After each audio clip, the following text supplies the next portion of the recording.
Bueno, buenas tardes a todos. No sé si me escuchan bien desde el fondo.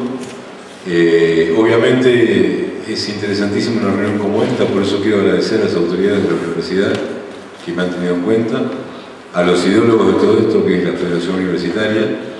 Me parece que es tal vez uno de los tiempos, si se quiere, más importantes de todo lo histórico que hemos venido viviendo en estos últimos años para plantear un debate. Estamos carentes de la posibilidad de debatir desde hace mucho tiempo, y con esto no quiero hablar mal de nadie en particular, porque es algo que tiene mucha antigüedad, tiene más antigüedad que los cargos que actualmente se están desarrollando. El tema de la megaminería es un tema muy particular, en cierto sentido es un tema muy específico. En este panel me toca a mí hablar un poco de qué es lo que plantea el Código de Minería, que es lo que voy a tratar de dejar acá en claro, porque tengo una visión muy particular de esto. No estoy a favor de la megaminería en los términos actuales. Creo que puede ser reemplazada por otro tipo de actividad, pero obviamente no podemos negar la importancia y la necesidad de la actividad minera. Por eso comparto muchos de los conceptos del doctor Viale, pero voy a tratar de ser un poco más, voy a tratar de precisar, para no ir encima de lo que el doctor planteó, un poco cuál es el procedimiento del Código de Minería argentino, para poder plantear lo que en principio se quiso establecer, que es el desarrollo de la minería sustentable.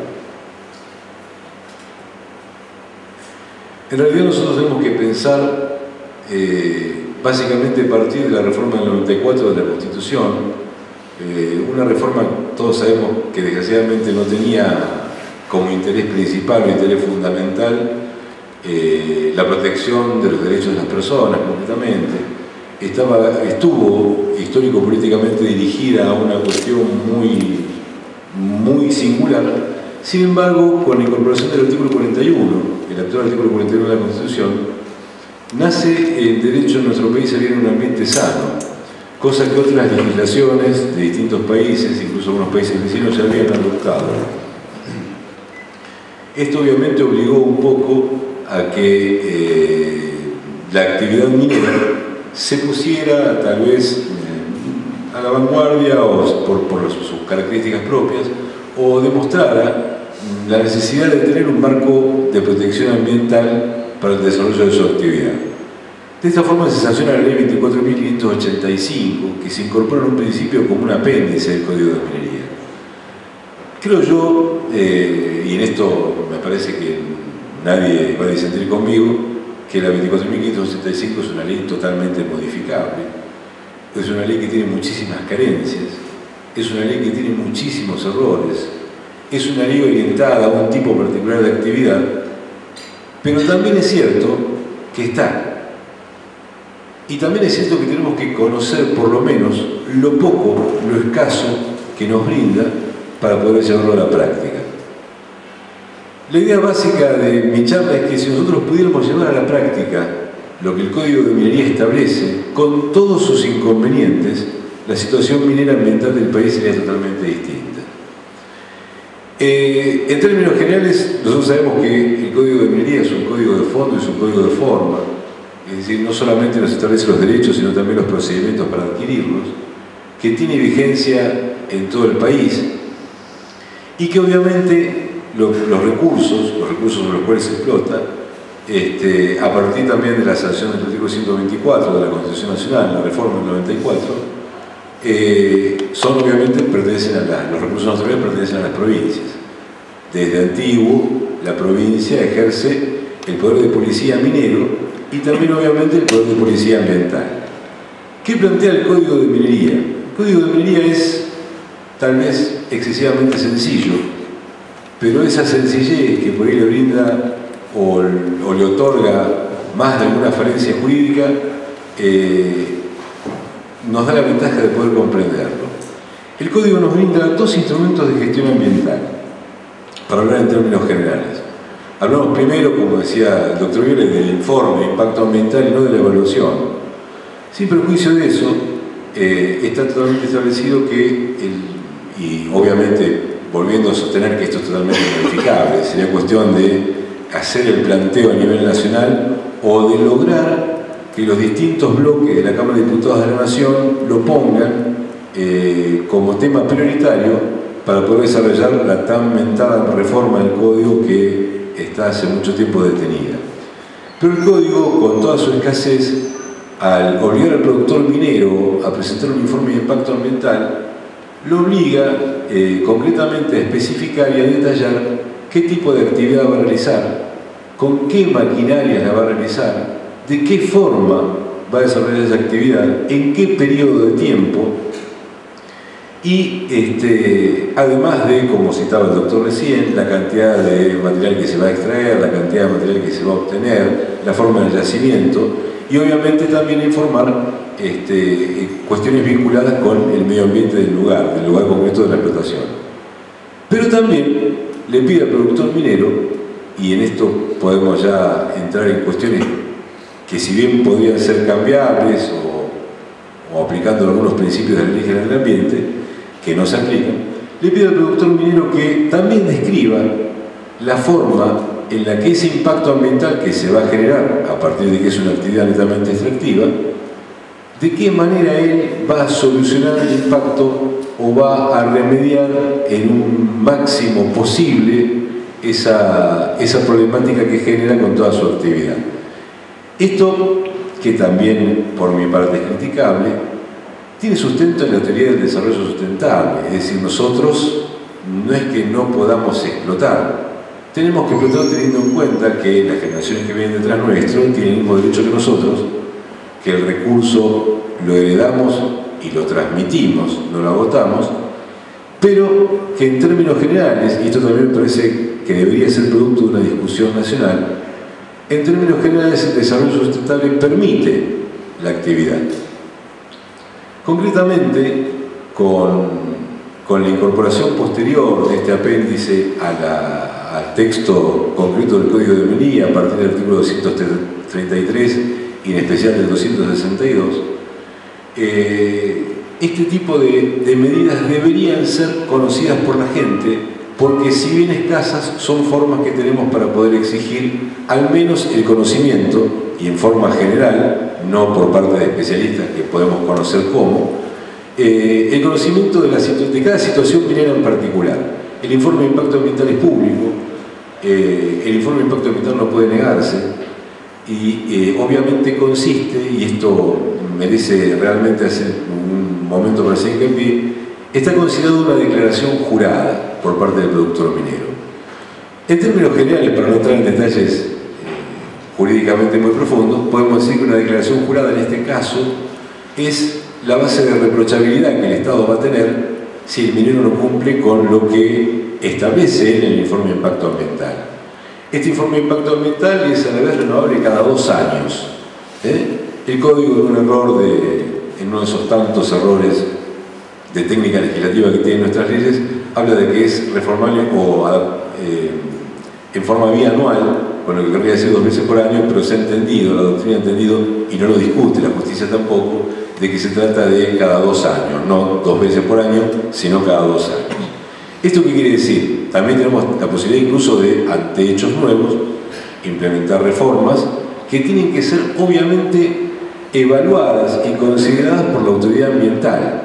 En este caso, la autoridad minera es solamente el lugar de recepción del informe de impacto ambiental del productor minero. El productor minero lo elabora, no lo elabora él, obviamente. Un informe de impacto ambiental es un documento, precisamente, que tiene una connotación tan importante, que abarca una temática tan diversa de temas, que no lo puede hacer un solo profesional. El productor minero lo encarga, después de obviamente de hablar con un equipo técnico, de responder todo tipo de interrogantes, de presentar informes a ese mismo equipo para que lo desarrollen, y lo termina presentando en la Dirección Provincial de Minería, para el caso nuestro.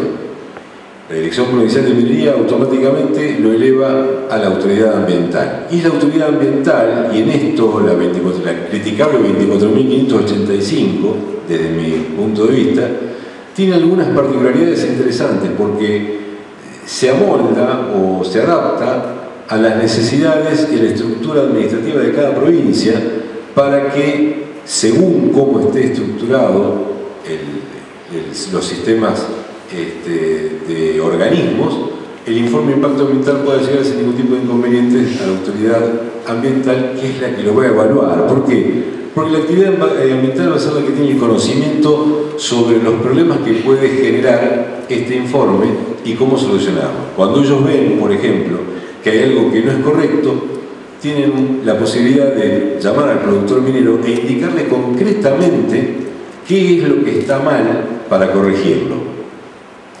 Entonces, a partir de ese momento se suspende el plazo que tiene para aprobarlo la autoridad ambiental. El productor minero, con el consejo de la autoridad ambiental, realiza la modificación y el informe vuelve y normalmente es aprobado. ¿Por qué digo normalmente es aprobado? Porque obviamente nadie va a presentar un informe de impacto ambiental en ninguna situación, y aunque por ahí no sea actividad minera, para fabricar ojivas nucleares, porque seguramente hoy por hoy no va a ser aprobado. En términos generales, una vez que se aprobó el informe de impacto ambiental, hay una expresión del Estado también, a través de la declaración de impacto ambiental, que no es nada más nada menos que un acto administrativo. Todos los abogados sabemos el valor que tiene un acto administrativo, sobre todo porque nos cuesta estudiarlo cuando vamos a los administrativos 1 y 2. Esto no es poca cosa, que sea un acto administrativo. Sin embargo, estos dos instrumentos, y sobre todo el informe y el acto, el acto administrativo, que se llama declaración de impacto ambiental, tiene como principal efecto que el productor minero pueda comenzar a realizar su tarea. ¿Por qué? Porque antes de la aprobación del informe no puede hacer absolutamente nada. El otro efecto que tiene es que comienza a correr el plazo de los 2 años para aprobarlo. Esto no es de poca importancia.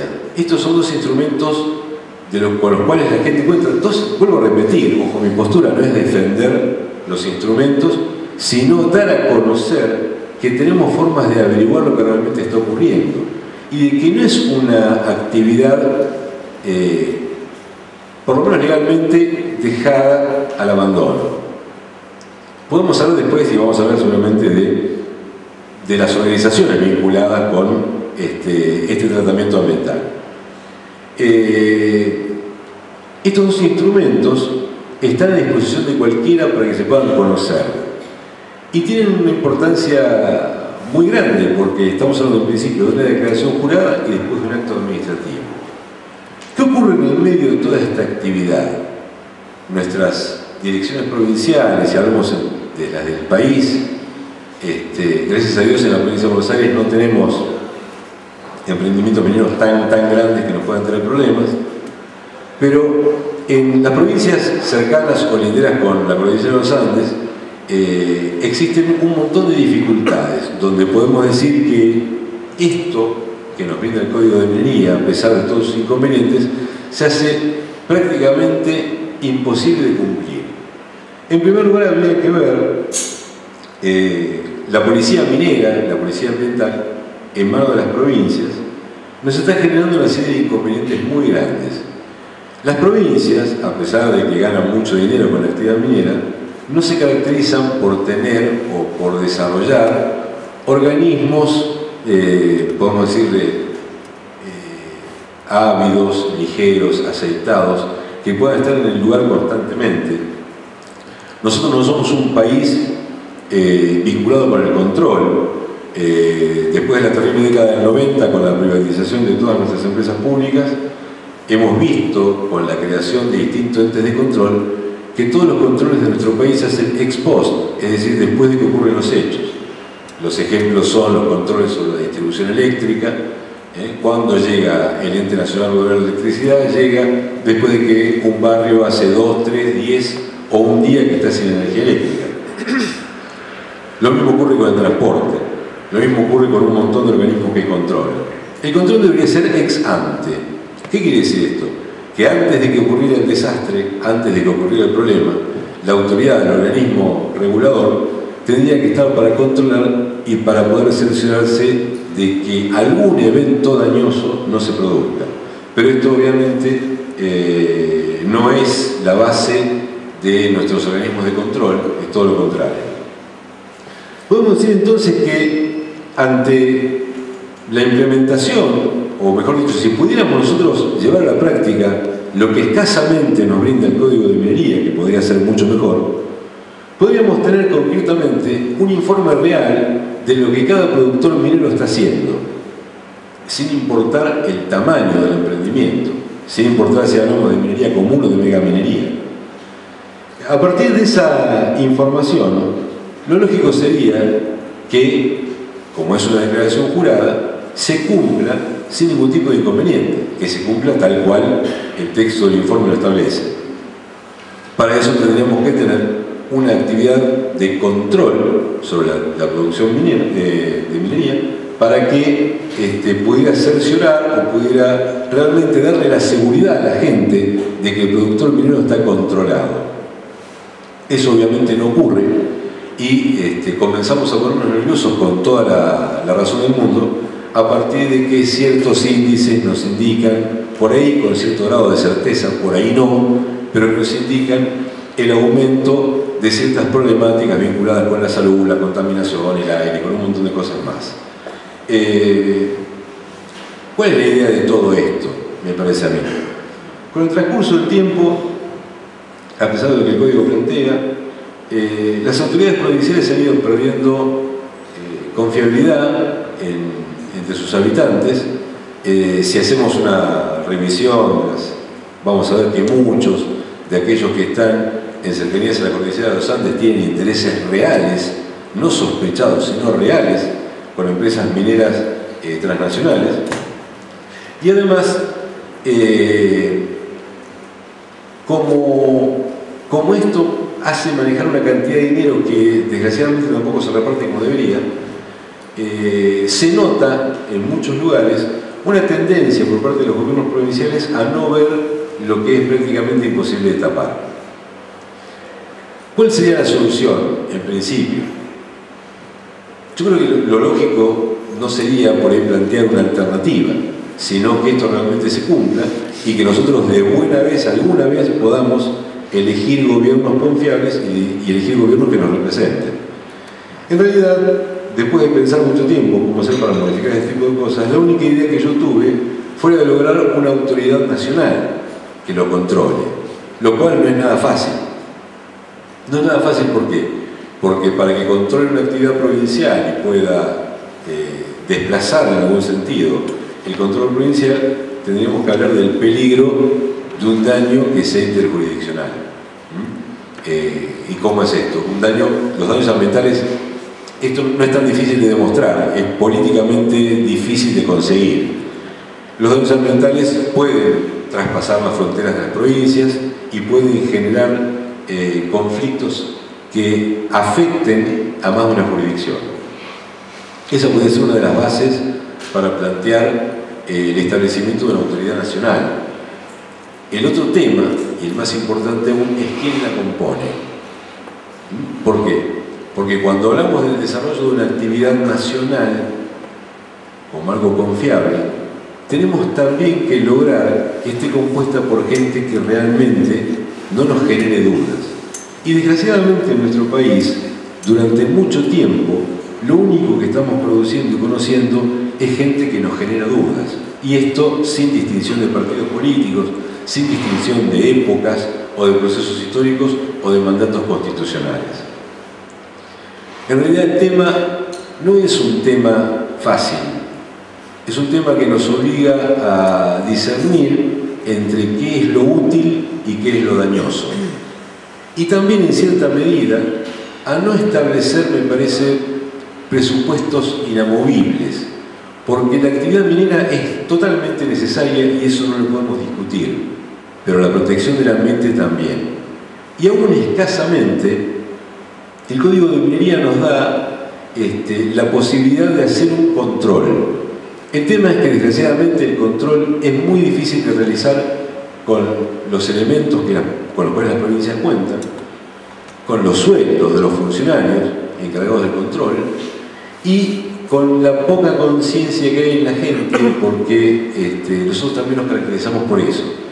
Al no ser un país sin control, yo siempre pongo como ejemplo el tema de la luz roja. el que pasa en luz roja la pasa totalmente persuadido de que adelante no hay ningún agente de tránsito para hacer una multa. Así que si yo digo, como intendente municipal, que la infracción de la luz roja va a ser, no sé, 8.000 pesos, la gente va a seguir usando luz roja. Si yo dijera que voy a cobrar 20 y pongo un agente de tránsito que haga la multa, la gente no quiere pagar 20 pesos y deja automáticamente de pasar luz roja. La idea del control es una idea que hay que desarrollar en este país para todas las actividades. Ya nos han demostrado en la década del 90 que la ley de la oferta y la demanda no soluciona absolutamente nada, con lo cual tendríamos que, para ser, digamos, o para no ser muy severos, bajar un poco más ese Keynes y darle más participación al Estado, a este Estado que nos abandonó, a este Estado que desertó de todos los lugares importantes en la década del 90. Hay que traer nuevamente al Estado y traer al Estado en su real dimensión, como un representante de todos nosotros, para que esté en el control de la actividad. La ley es reformable, la ley necesita una reforma, el Código de Minería necesita una reforma, pero a través, o mejor dicho, para dar una reforma legislativa es sumamente importante la voluntad política. Si no hay voluntad política por parte de todos los sectores que integran la política nacional, jamás vamos a tener una reforma del Código de Minería y jamás vamos a tener a la gente con problemas contenida y confiando en realmente la autoridad del Estado. Esto prácticamente es lo que yo quería plantear. Yo creo que ya estamos en el tiempo. 3 minutos. Esto es lo que yo realmente quería plantear, porque, vuelvo a repetir, sin prejuicio de que esto es totalmente modificable, de que el Código de Minería necesita una modificación, con los casos que nos viene brindando desde el año 1994, una época muy particular también, una época en la que no podemos tampoco andar con muchas pretensiones sobre leyes muy finas o detallistas. Sin embargo, con lo poco que nos plantea, nosotros tenemos instrumentos que nos pueden servir para poder lograr un control sobre la actividad minera. Después, obviamente, lo que falta es una gran discusión. Después tenemos que discutir todos como argentinos, desde nuestras distintas posturas políticas, si vamos a aceptar aún controlada una megaminería que consuma en los niveles que el doctor Vial hablaba recién, energía, agua, cianuro y un montón de cosas más. Pero eso me parece que es parte de una discusión que desgraciadamente por el momento no creo que se vaya a dar. Muchas gracias.